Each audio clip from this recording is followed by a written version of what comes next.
L'état interne, c'est un état physiologique vraiment particulier dans lequel on entre naturellement quand on ressent de l'amour, de la gratitude et de l'inspiration pour sa vie. Évidemment, il est important de voir qu'on peut ressentir et expérimenter l'état interne dans sa vie personnelle, avec ses grands-parents, ses parents, avec ses enfants,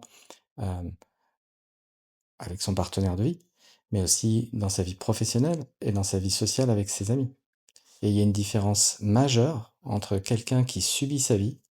dont le cerveau qui contrôle son corps, sa tête, ses interactions avec les autres et son environnement,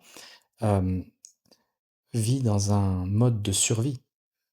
et une personne qui se lève le matin, qui est tirée du lit avec appétit pour vivre une vie qui l'inspire et qui va réaliser ses rêves. Ces deux personnes vivent dans des états physiologiques complètement différents. Et c'est pour ça qu'il était déclaré comme un nouveau droit de l'homme, l'accès à l'état interne. Et si vous lisez la déclaration, vous pourrez découvrir en quoi les autres droits qui suivent sont là pour aider la personne à retirer les interférences qui l'empêchent à vivre dans l'état interne.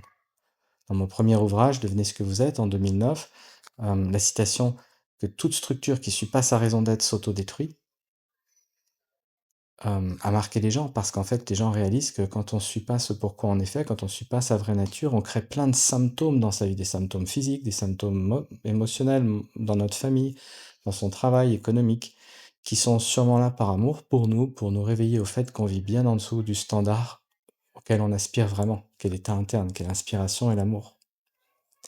Alors on peut se poser la question, effectivement, si toute structure qui ne suit pas sa raison d'être s'autodétruit, qu'en est-il d'une civilisation de gens qui ne suivent pas leur raison d'être? Est-ce que cette civilisation, elle s'autodétruit aussi? Donc je vous invite à découvrir vos droits et à les appliquer. Et moi et mon équipe, nous sommes là pour vous aider à découvrir ce qui vous inspire vraiment et le réaliser. Et peut-être se poser une dernière question. C'est cliniquement, on a pu vérifier qu'à chaque fois qu'une personne se mettait à suivre ce qui l'inspirait vraiment, elle rentrait dans un état physiologique vraiment particulier, qui est l'état interne, et que je pense sincèrement que tout le monde mérite, et que cette personne, elle se met à rayonner à un tout autre niveau, tant physiologiquement, intellectuellement, au niveau de sa créativité et de son impact dans l'interaction avec son entourage et avec l'environnement, avec le monde. Donc si une personne qui suit sa raison d'être se met à rayonner comme une petite étoile avec tous ses bienfaits de santé, globale, on peut se poser la question: à quoi ressemblerait notre civilisation si chacun pouvait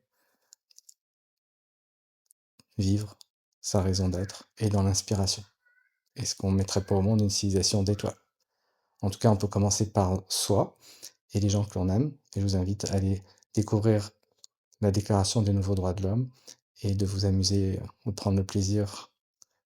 de les mettre en application dans votre existence et dans votre vie de tous les jours.